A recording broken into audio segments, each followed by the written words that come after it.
माँ तुझे प्रणाम सीरीज का ये चौथी क्लास है। और इसमें डॉक्टर नमिता मैडम का मैं वेलकम करता हूँ, जिनसे पिछली बार भी हमने बहुत अच्छा केस सीखा था। और अगेन इस बार भी हम एक अच्छा केस सीखेंगे, उनसे लर्न करेंगे। तो शुरू करते हैं। Welcome madam. Thanks a lot. Welcome all members. तो ये जो केस है ये हाइपोथायरॉयडिज्म का केस है। 15 इयर्स ओल्ड गर्ल थी। और मैंने इसका केस जो है वो मैंने जूम पे ही लिया था। और इस बच्ची को जो थायराइड डायग्नोज हुआ था वो 1 महीने पहले ही डायग्नोज हुआ था, बट इसको प्रॉब्लम 2 साल से चल रही थी। तो इनिशियली इसने इग्नोर किया, फिर इसने डॉक्टर के पास गई, उसने थायराइड रिकमेंड किया। बट बीच में कोविड आ गया तो इन्होंने वो कंटिन्यू नहीं हुआ, चेक नहीं करवा पाए। इसको ये प्रॉब्लम थोड़ी थोड़ी हो, चोकिंग वाली फीलिंग हो रही थी थ्रोट में। तो ये प्रॉब्लम बढ़ते बढ़ते बढ़ते बढ़ते अब इतनी बढ़ चुकी थी 2 महीने से कि ये बहुत डिस्ट्रेस में आ रही थी। तब इसने मुझे कांटेक्ट किया। और इसको प्रॉब्लम क्या होती थी, इसको गला है ना घुटता था। इसने मुझे बोला, मैम मेरा गला घुटता है, सांस नहीं आता, ऐसा दम घुटता सा है मेरा। और ये होता हमेशा रात के टाइम था। जैसे ही ये लेटती थी उसके थोड़ी देर के बाद स्टार्ट हो जाता था। उठकर बैठती थी, थोड़ा बेटर लगा इसे, फिर लेटी, फिर दोबारा प्रॉब्लम होने लग गई, फिर बैठी। तो इसका ये टाइम नाइट टाइम हमेशा ऐसे ही चलता रहता था। पर और ये प्रॉब्लम इसको कंटिन्यूस होती रहती थी। कई बार एट टाइम्स ऐसा होता था कि वॉमिट भी कर जाती थी। ये वॉमिट हो जाती थी तो थोड़ा रिलीफ मिल जाता था। चेस्ट में पेन होता था। इतनी दिक्कत होती थी तो ये कह रही थी कि मैम मेरे से है ना सहन नहीं होता, इतना दर्द होता है। पर ये था कि वो टाइम, मैंने इससे पूछा कि फिर टाइम कैसे पास करते हो, रात के समय में ये दिक्कत होती है, कैसे करते हो। तो इसका ये रिएक्शन था माइल्डली, बिल्कुल बड़े प्यार से और हंसते हुए इसने मुझे बोला कि मैम कोई नहीं मैम, वो तो करना ही पड़ता है ना। तो एक ये था। दूसरा, इसने ये भी बताया मेरे हाथ पैरों में बहुत ज्यादा ट्रेमलिंग सी रहती है। और मेरे गले में भी मैम स्वेलिंग आ रही है। डॉक्टर ने, जब मैं डॉक्टर को दिखाने गई थी, तो उन्होंने बोला कि ये आपका तो ये ग्लैंड भी थोड़ा एनलार्ज हो रहा है। पीरियड्स उसके पेनफुल हैं, हैवी हैं। ये प्रॉब्लम इसको सिर्फ 2-3 महीने से ही आ रही थी। और वेट कंटिन्यूअसली इंक्रीज कर रहा है। तो जब ये पेशेंट स्क्रीन पर आई, एक तो पहली बात है टोन बहुत माइल्ड था, बहुत प्यार और हंसते हुए बता रही थी ये सारी चीजें। मतलब मुझे कहीं से लगा नहीं कि ये इतनी ज्यादा प्रॉब्लम्स तो बता रही है, बट ये कहाँ से कितनी इफेक्टेड है वो उसके हाउस से मुझे फील नहीं हो रहा था। तो इसकी मम्मी साइड में थी, आ गई। उन्होंने कहा, बेटा तूने ये बता दिया, बेटा तूने अपने वाइट डिस्चार्ज के बारे में बता दिया, हाइट के बारे में बता दिया। तो इसने कहा, अरे मम्मी, उस उन्हें उन्हें भी इसने बड़े हंसते हुए बोला, अरे मम्मी आप ही बता दो, मैंने बता दिया, आप ही बता दो। फिर थोड़ी देर के बाद वो दोबारा इंटरप्ट करने लग गई। तो मैंने कहा कि कोई बात नहीं, आप भी स्क्रीन पे आ जाओ। आप मेरे को बताओ अब इसके बारे में कि कैसा इसका नेचर है। तो मदर ने बोला कि नहीं मैम, बहुत अच्छी है ये। और बहुत अच्छा स्वभाव है, पढ़ाई में भी अच्छी है, अपनी मेहनत पूरी करती है। और मैम क्लास में 3 लड़कियां हैं तो वो टॉप में रहती है। ये तीनों ही लड़कियां बहुत अच्छी है, टॉप में रहती है ये। तो इसने बोला, नहीं मैम, शर्माते नहीं मैम, मम्मी को लगता है ऐसे, मैं ऐसा नहीं हूँ, अच्छी हूँ मैं पढ़ाई में। मतलब इसके परसेंटेज मैंने पूछा तो 75-80 के करीब इसके परसेंटेज आते थे। पढ़ाई में बहुत पर्टिकुलर है मैम, वरना वो बहुत डांटते हैं टीचर्स, तो इसलिए मैं अपना काम कंप्लीट करके जाती हूँ। मम्मी ने बोला कि काम घर में भी हेल्प करा देती है, कभी मेरी तबीयत होती है खराब तो ये हेल्प करा देती है। वैसे मैं कभी इससे बोलती नहीं हूँ ज्यादा, मैं चाहती हूँ ये पढ़ ले। जो मदर है वो बहुत ही, उनका स्वभाव भी बड़ा माइल्ड सा है। और थोड़ा रूरल बैकग्राउंड को बिलोंग करती है, बहुत ज्यादा पढ़ी लिखी नहीं भी। तो कहती है मैं चाहती हूँ कि ये पढ़ाई करे, मैं इसको काम के लिए बोलती नहीं हूँ, पर जब अगर मेरे को दिक्कत होती है तो उसके भाई तो बिल्कुल निकम्मे हैं, पर ये बिल्कुल हेल्प कर देती है। और मैम आजकल के बच्चों जैसी नहीं है। ये नहीं कि गुस्सा दिखाए, आर्ग्यू करे, ऐसा नहीं है। बट अब इसके नेचर में कुछ चेंज नोटिस कर रही हूँ मैं कुछ महीनों से, कि ये बहुत ज्यादा चिढ़ने लग गई है और गुस्सा करती है। और बीच में पेशेंट ने इंटरप्ट किया कि मैम मेरे को भी लगता है मैं ओवर रिएक्ट कर जाती हूँ, मेरा नेचर तो ऐसा था नहीं। तो मैंने कहा, अच्छा आपकी लाइफ, आप क्या और क्या पसंद करते हो। तो उसने कहा, मैम मुझे ड्राइंग करना बहुत अच्छा लगता है, और मेरी फ्रेंड से मैं सीखती भी हूँ, मुझे अच्छा लगता है ड्राइंग करना। और मुझे घूमना फिरना बहुत पसंद है। तो जब उसने घूमने फिरने की बात करी तो एक चार्म था उसकी आंखों में, बहुत खुश होकर वो, वाइब्रेंट एक फीलिंग थी उसके आंखों में कि हाँ ये वाली चीज उसको बहुत ज्यादा पसंद थी। तो एक और बात बताई उसने कि मैम मैं वैसे ऑर्गेनाइज हूँ, अपनी चीजें बहुत संभाल कर रखती हूँ। और भाई तो मेरे ऐसे हैं कि बिल्कुल केयरलेस है, कोई चीज ले लेते हैं तो बिल्कुल इधर पटका, गंदी तरीके से यूज किया तो मैं उनको नहीं देती। अगर मेरी कॉपी का कवर भी अगर फट जाता है तो मैं उसको भी अच्छे से तुरंत उसको मेंड करती हूँ, तुरंत उसको कवर कर लेती हूँ। ऐसा नहीं है कि मैं इग्नोर कर दूं। और मैं उस चीज के लिए मैं बहुत पर्टिकुलर हूँ। बाकी मैंने पूछा घर में कौन कौन है, तो उन्होंने बोला कि मम्मी है, पापा हैं, दो भाई हैं, एक भाई भाई बड़ा है, एक छोटा है, ये बीच की सिस्टर है। तो मैंने पूछा कि अच्छा बेटा, आपको थायराइड है, आपको ये सारी प्रॉब्लम्स हो रही हैं, तो क्या स्ट्रेस रहता है, क्या कोई टेंशन स्ट्रेस 2 साल से पहले क्या प्रॉब्लम रही है? तो पेशेंट ने तुरंत बोला हंसते हुए वो भी कि नहीं मैम, मैं टेंशन लेती ही नहीं हूँ। तो मैंने कहा बेटा, टेंशन लेते नहीं हो तो फिर तो थायराइड होना नहीं चाहिए था। कोई ना कोई तो बात ऐसी है जो कि आपको इफेक्ट कर रही है, तभी आपका थायराइड ग्लैंड इफेक्ट हुआ है। तो उसकी मम्मी ने बोला मैडम, घरेलू जो भी बातें होती हैं वो भी इफेक्ट करती हैं क्या? तो मैंने कहा हाँ बिल्कुल, आप बताओ कोई बात ऐसी रही हो। तो उन्होंने कहा मैम, 3 साल पहले हम एक दूसरी जगह शिफ्ट हो गए थे रेंटल पे। तो पहले पहले तो सब ठीक था, फिर कोरोना आ गया। और फिर उसने बेटी ने इंटरप्ट किया कि मैम मेरा हमारा मन नहीं लगता था किसी का भी वहां पर। पापा का नेचर थोड़ा स्ट्रिक्ट है, पापा से हम ज्यादा कुछ बोल नहीं सकते। तो हमारा स्कूल बहुत दूर पड़ता था और ब्रदर की गोल्फ की क्लासेस थी, उसकी वजह से हम शिफ्ट तो हो गए। तो पर वहां पर मन नहीं लगता था, मेरे को लगता था मुझे यहीं आना है। और मैम फ्रेंड्स भी अच्छे नहीं थे। तो वह ना थोड़ी सी सैड हो गई ये बात बताते हुए कि बहुत अच्छे नहीं थे मैम, ऐसे बिहेव करते थे, बैडली बिहेव करते थे।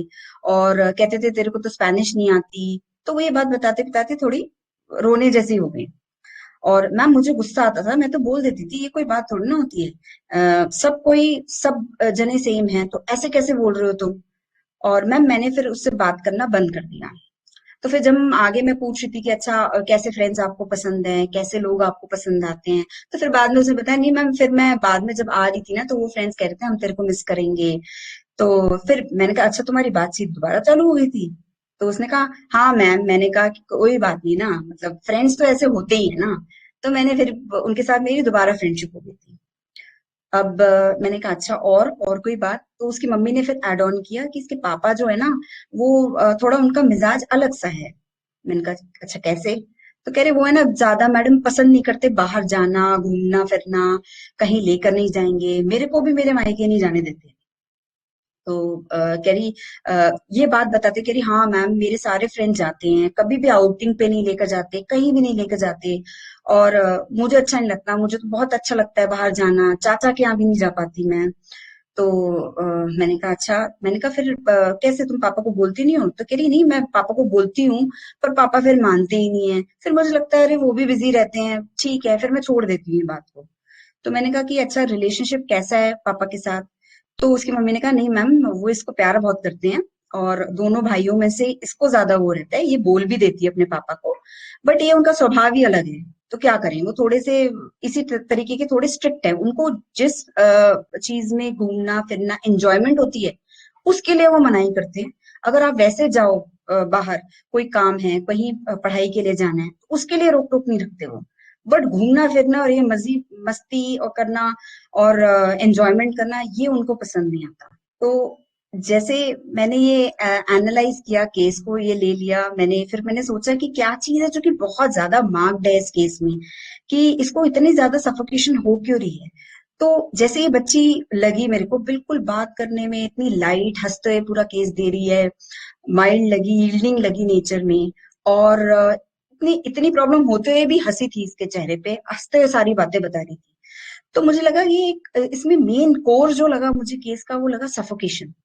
कि इसको सफोकेशन फिजिकल लेवल पे भी और मेंटल लेवल पे भी, दोनों चीजों पे इसको सफोकेशन है। फिजिकली भी ये एग्जिबिट कर रही है, इसकी जो ब्रीदिंग डिफिकल्टी हो रही है, चोकिंग हो रही है, और मेंटली भी ये सफोकेटेड फील कर रही है, क्योंकि जो ये करना चाह रही है वो नहीं करने दिया जा रहा। इसकी बेसिक नीड के ऐसे मजा, बाहर जाना, घूमना फिरना, फ्रीली रहना, ये इसको पसंद है, पर इसके पापा इसको करने नहीं दे रहे।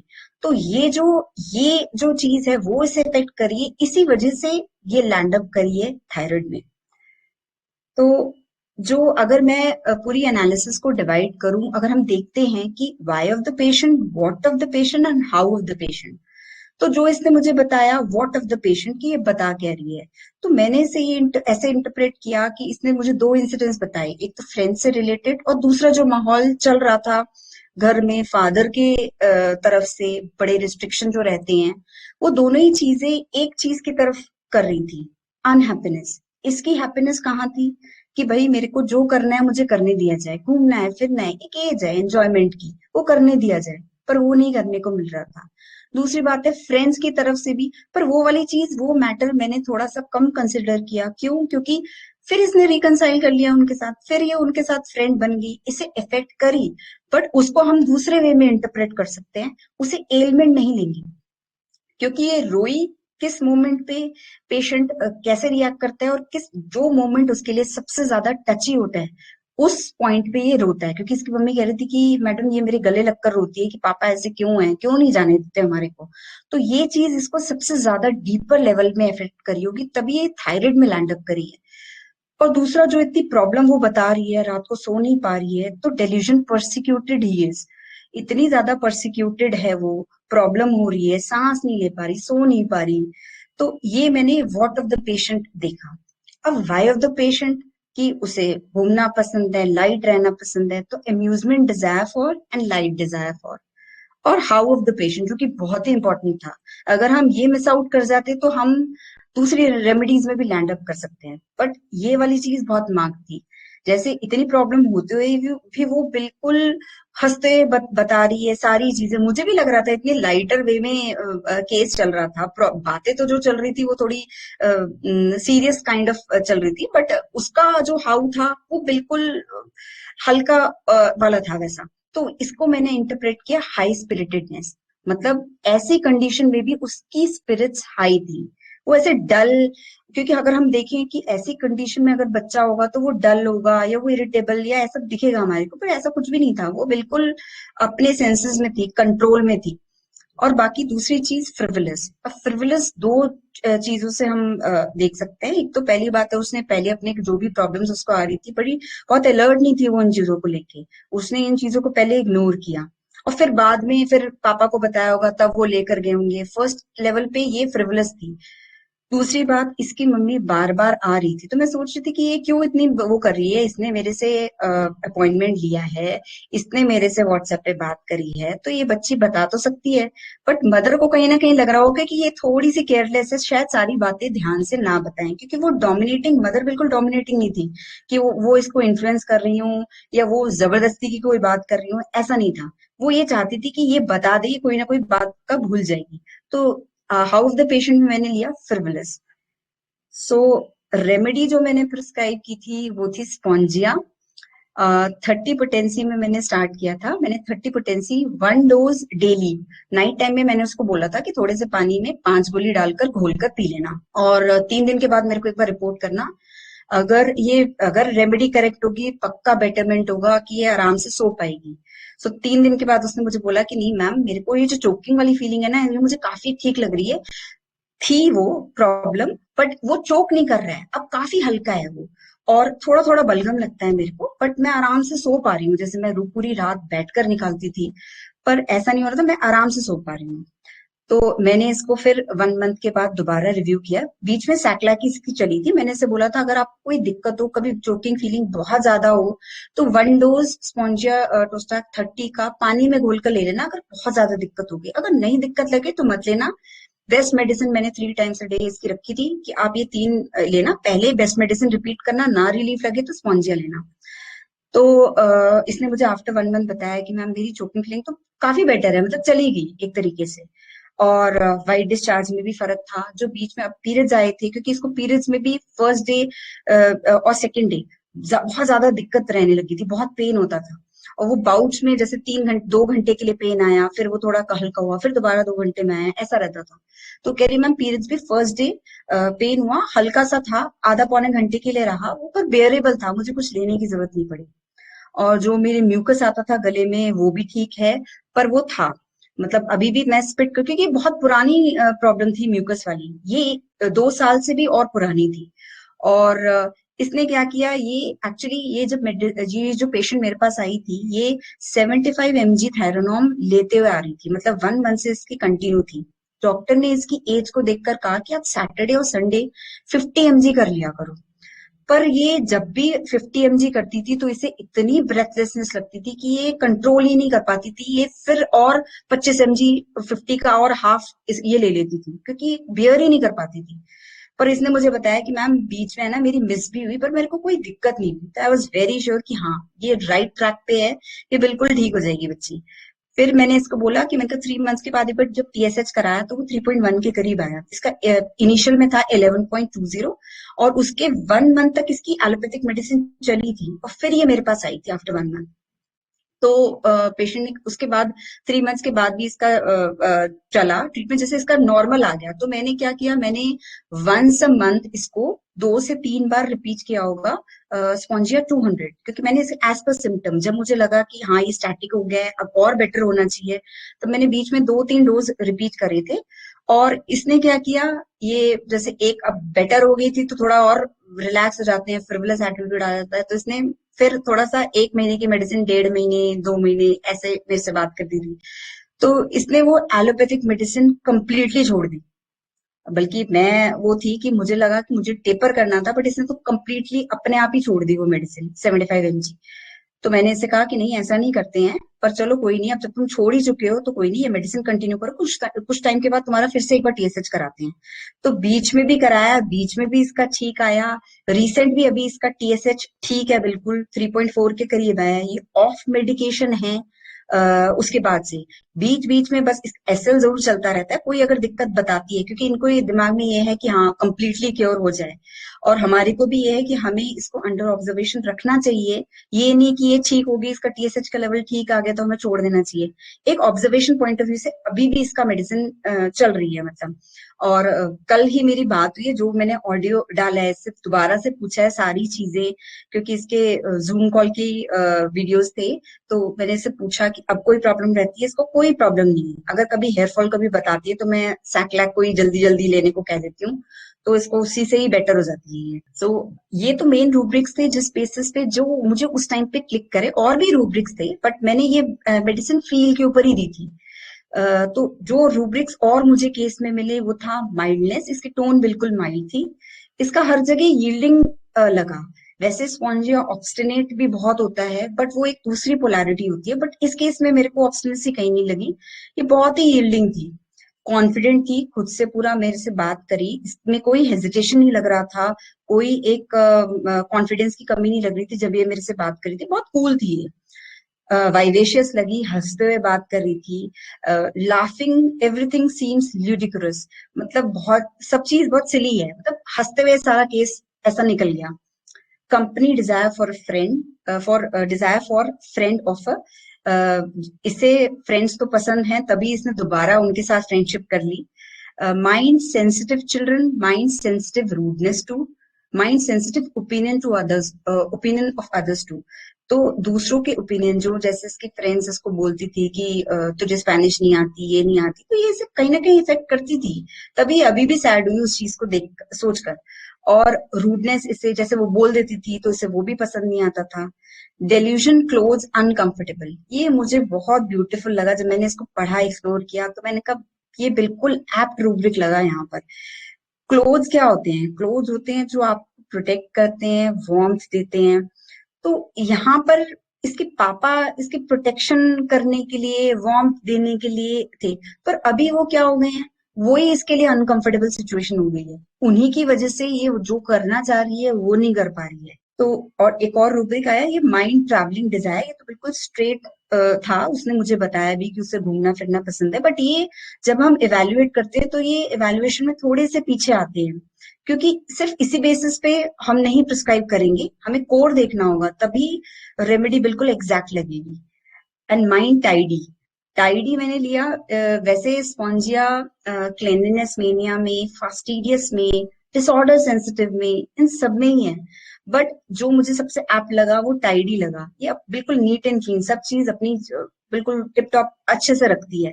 बल्कि वैसे इसका एटीट्यूड ऐसे नहीं है, अपने आप में अगर आप देखो तो वो ये नहीं था कि बहुत ही ध्यान देगी, बट सब चीजों को बड़े अच्छे से टाइडी तरीके से ऑर्गेनाइज्ड वे में रखती है ये। तो ये रूब्रिक भी एप्लीकेबल था इस केस में। बाकी जो पर्टिकुलर्स थे, जो इसके प्रॉब्लम हो ही रही थी, उससे रिलेटेड रूब्रिक भी माइंड में दे रखे हैं। Mind anxiety breathing suffocative, mind anxiety oppression with, क्योंकि ये ऑप्रेस थी, इसके जो इमोशंस थे वो ऑप्रेस थे, जहां से इसको ये एंजाइटी, ये ब्रीदिंग डिफिकल्टी ये तभी आ रही थी। Mind anxiety pains from the chest in the mind anxiety sitting up in the bed ameliorate, mind anxiety respiration with impeded, mind anxiety bed in bed sit up must. तो ये तो इसका clearly दिख रहा था। ये जो रूब्रिक थे ये रेट्रो में थे। एक था home desires to go home, मतलब जहां ये रह रही थी अभी, जो जहां ये बीच में शिफ्ट हुई थी, वो इसका होम नहीं था। इसको क्या था, ये कह रही थी ना मेरा मन ही नहीं करता, मुझे वहीं जाने का मन करता है। जहां ये अब एक्चुअली ये रिसेंटली अभी शिफ्ट हो गए थे अपने पुराने घर में। Mind anger contradiction from, contradiction क्या होता है, कोई चीज जो कि आपके अगेंस्ट बोली जाए, कॉन्ट्रोडिक्ट की जाए। तो इसको उससे गुस्सा तो आता था, बट ये इतना एक्सप्रेस नहीं करती थी, थोड़ा बहुत बोल देती थी, बट इसका एंगर कहीं भी वॉयलेंट नहीं था, जैसे कुछ लोगों ने लिया भी था एनालिसिस में, पर कहीं पर भी वॉयलेंस नहीं था इसके गुस्से में, बस इसको गुस्सा आता था। Mind injustice can not support and define, तो ये थी, इसे सही नहीं लगा, ये बोलकर आई, ये चुप नहीं बैठी उस चीज पे, इसने डिफाई भी किया उनको, पर ठीक है ये छोड़ देती है कुछ टाइम के बाद, क्योंकि ये दिल से अच्छी होती है, स्पॉन्जिया दिल वाली रेमेडी है, तो ये सोचती है चलो ठीक है कोई बात नहीं ना, लाइट रहना है इसको, ये छोड़ देती है चीजों को। Mind company aversion to friends of intimate, weeping children in will is not done, जब इसके मन की बात नहीं होती थी तो ये रोती थी, मम्मी से जो चिपट कर रोती थी, मम्मी बोल रही थी, तो वहां ये रूब्रिक एप्लीकेबल था। और cheerful alternating with weeping and cheerful alternating with sadness, तो चेयरफुल ये जो इसका हाउ था, ये तो मुझे वहीं पर ही दिख गया था कि एक मोमेंट पे हंसते हुए बता रही है, फिर ये थोड़ा वीपिंग में थोड़ा सैड हो गई, फिर दोबारा हंसने लग गई, तो ये ऑल्टरनेशंस बहुत ज्यादा हैं स्पॉन्जिया में। आप एक बार खुद भी रीड करना, बहुत सारे रूब्रिक्स हैं जिसमें कि ऑल्टरनेटिंग स्टेट्स हैं। और कुछ ये जो हैं ये कुछ रूब्रिक्स हैं जो कि पर्टिकुलर हैं केस के, जो कि आप देख सकते हो, throat choking thyroid gland from enlargement of throat constriction, throat choking from mucus, external throat goiter, goiter constriction, external throat swelling, thyroid gland, fear suffocation of night, respiration suffocation, attacks of respiration difficult, lying aggravate, respiration sitting erect ameliorate। तो ये सारे तो बिल्कुल particulars हैं, मतलब मैंने entry करी थी कोर समझकर और माइंड के थ्रू, बट ये फिजिकल्स भी जब लाइन में पढ़ते हैं, बिल्कुल सिंक करते हैं मेंटल्स और फिजिकल्स, तो परफेक्ट क्योर बिल्कुल गारंटीड होता है, we can be very sure of the remedy. अब अगर हम, एक ये चीज भी मैं बताना चाह रही थी, थायराइड इसको हुआ तो साइकोडायनेमिक्स अगर हमारे को कुछ केसेस में मिलता है तो हमारे को और अंडरस्टैंडिंग हमारी बेटर होती है। तो क्योंकि साइकोडायनेमिक के थ्रू भी हम कोई एलिमेंट है कि कौन सी चीज उसको ज्यादा इफेक्ट कर रही है, वो चीज होगी जो कि उसकी बीमारी से भी सिंक्रोनाइज कर रही है, या बीमारी उसी कारण से हो रही है। तो साइकोडायनेमिक्स अगर हम देखें तो हाइपोथायराइडिज्म का साइकोडायनेमिक्स होता है restriction in the growth, not able to or not allowed to pursue your dreams or ambitions, a strong humiliation, insult, self depreciation, unable to express oneself। so जहां आपको, आप जो करना चाह रहे हो आपको रोका जाता है, be it your ambition, be it your dream, be it your basic things, तो जहां आपको कर्टेल किया जाता है आप वहीं बीमार पड़ते हो और वहीं आप थायराइड में लैंड अप करते हो। तो ये इस केस में भी कहाँ पर ऑब्स्ट्रक्शन आ रहा है, कहाँ रिस्ट्रिक्शन हो रहा है पेशेंट को, वो मेरे लिए इंपॉर्टेंट हो गया कंसिडर करना अगर मैं थायराइड का केस डील कर रही हूँ। एक बहुत छोटी सी मैंने, क्योंकि स्पॉन्जिया बहुत वास्ट रेमेडी है, इसमें बहुत सारे फैसेट्स हैं, बहुत तरीके से आप स्पॉन्जिया पकड़ सकते हो। ये एक फैसेट था जो मुझे लगा, जो मुझे बहुत प्रोमिनेंट लगा इस केस में, मैंने उसके थ्रू एंट्री करी थी।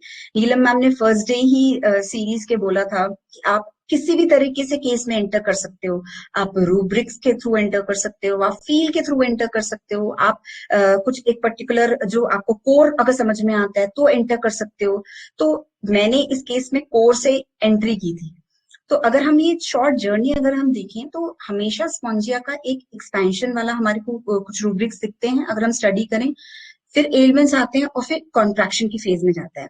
तो एक्सपेंशन के कुछ रूब्रिक्स हैं जैसे communicative, vivacious, frivolous, pert. Pert जो होता है वो मतलब आउटस्पोकन, उद्धत, जैसे जो मुंह में आया वो बोल दिया, चीकली फॉरवर्ड, मतलब जो उसे लगता है वो बोल देता है। कई बार वो आपको थोड़ा सा स्लाइटली ऑफेंड करेगा, but you will enjoy also that humour. तो वो पर्टनेस भी होती है इसके अंदर, एक्सक्लूसिव टू, हाई स्पिरिटेड जो हमने इस केस में भी देखा, amusement desire for, audacity, temerity, travelling desire for, libertinism. तो मैं एंड में लिबर्टिनिज्म भी बताऊंगी थोड़ा सा डिफरेंशिएट करके। इस केस में लिबर्टिनिज्म नहीं था, इसलिए मैंने रूब्रिक्स में डाला नहीं, पर हम उसको समझेंगे कि लिबर्टिनिज्म क्या होता है। देन एलिमेंट्स आते हैं। एलिमेंट्स जो इसके हैं, जैसे हम देखें तो एलिमेंट्स फ्रॉम एंगर सप्रेस्ड, ये इस केस में अप्लाई हो सकता है। गुस्सा इसका दबा था, बहुत ज्यादा इमोशंस ये निकाल नहीं रही थी, बट कुछ कुछ वे में ये इरिटेबिलिटी के फॉर्म में एग्जिबिट कर रही थी, निकाल रही थी। एलिमेंट्स फ्रॉम कॉन्ट्रडिक्शन, मतलब इसको रोका जाए। Elements from emotion, mortification, reprimands and unhappiness. तो जब ये एलिमेंट्स आते हैं तो पेशेंट कॉन्ट्रैक्ट, मतलब वो अपने आप को पीछे कर लेता है, रिट्रैक्ट कर लेता है। तो उस फेज में क्या उसके होते हैं, वो लैंड अप करता है, फिर उसको वो बीमारी के फेज में वो जाता है। फियर्स हैं, एंजाइटी है, एंग्विश कार्डियक, मतलब दिल में चुभ जाती है इसको ये बातें। Aversion to family members, quite wants to be repose and tranquility desire, brooding over one's condition, sadness will not leave the bed, bed desire to remain in bed, मतलब अब मुझे करना ही नहीं है, बात ही नहीं करनी, बिल्कुल अपने बेड में ही पड़ा रहेगा। Delusion, meaningless everything is, weeping from despair, despair of life, disgust with everything। तो ऐसे बहुत सारे अगर आप खुद से भी निकालोगे तो बहुत रूब्रिक्स है, मैंने कुछ ही यहाँ पर लिस्ट किए हैं। कॉन्ट्रैक्शन की फेज में जब वो बीमारी के फेज में जाएगा तो वो उसका एक डाउनफॉल होता है, तो वो वाले फेज के रूब्रिक्स हम कॉन्ट्रैक्शन फेज में डालकर भी समझ सकते हैं। देन जो ये कॉमन एंट्री पॉइंट्स हैं, जैसे सबके मैं केसेस देखती हूँ, तो ये कुछ ऐसे हैं पॉइंट जिससे कि ये हमारे को याद रखनी चाहिए, माइंड में रखनी चाहिए, क्योंकि ये कहीं ना कहीं बहुत इजीली एप्लीकेबल है ये रूब्रिक्स। जैसे फ्रिवलस है, पर्ट है, light desire, amusement desire for, anger alternating with quick repentance, क्योंकि ऐसे रूब्रिक्स में रेमेडीज बहुत कम होती हैं। तो अगर हम हाउ, वाई अगर हम समझें और उसके बेसिस पे अगर डिफरेंशिएट करें तो बड़ा आसान हो जाता है कि इसमें एंट्री लेने के लिए। Mind dwells past disagreeable occurrences on, tormented by a frightful scene of some mournful event of the past। तो मतलब इसमें एलिमेंट्स फ्राइड से भी हैं। तो कोई ऐसा चीज, कोई ऐसा इंसिडेंस पास्ट में हुआ हो जिससे कि आप बिल्कुल टूट गए हो, ऐसा फ्राइटफुल, मोर्नफुल, जो कि एक मोर्नफुल मीन्स ऐसा जिसपे कि एक मातम वाला जो एक इवेंट होता है, ऐसे उससे आप पूरी तरह टूट चुके हो और अभी भी आप उसी में ड्वेल कर रहे हो। तो ऐसे भी केस, इससे भी बहुत केसेस निकलते हैं इस रूब्रिक से। ये भी बहुत इंपॉर्टेंट रूब्रिक है स्पॉन्जिया का। अ, एक है लिबर्टिनिज्म, पर्टिनासिटी। पर्टिनासिटी कल डॉक्टर रेनू ने बहुत अच्छे से एक्सप्लेन की थी। High spiritedness, impatience children about. तो ये कुछ ऐसे रूब्रिक्स हैं जिससे कि हमें दिमाग में रखने चाहिए, ये बहुत हेल्पफुल रहते हैं। इस केस में जैसे ये मैं डिफरेंशिएट करना चाहती थी थोड़ा सा, क्योंकि इस केस में फ्रीडम और लिबर्टिनिज्म के बीच की बात थी। फ्रीडम क्या होता है? फ्रीडम होता है the state of not being held prisoner और कंट्रोल्ड बाय समबडी एल्स, और द राइट और एबिलिटी टू डू और से व्हाट यू वांट।